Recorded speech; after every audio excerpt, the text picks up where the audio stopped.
আমরা আজকে এসডিপু বিলোনিয়া স্যারের তত্ত্বাবধানে পিয়ারবাড়ি থানা 43 বিএসএফ সিআরপিএফ তারপরে এক্সাইজ ডিপার্টমেন্ট ফরেস্ট ডিপার্টমেন্টের যৌথ উদ্যোগে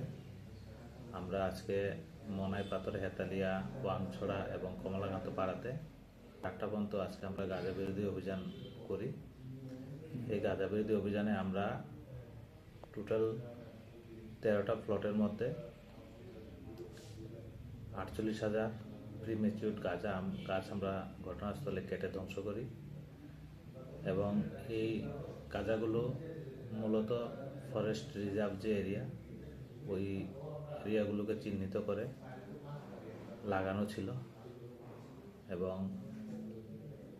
এইভাবে আমরা আগামী দিনও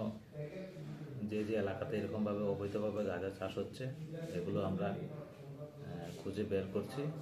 এবং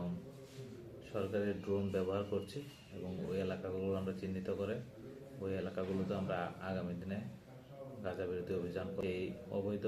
গাঁজা চাষগুলো কারা করছে যদি আমরা সঠিক তথ্য প্রমাণ পাই আমরা তাদের বিরুদ্ধে আইনগত ব্যবস্থা নেব।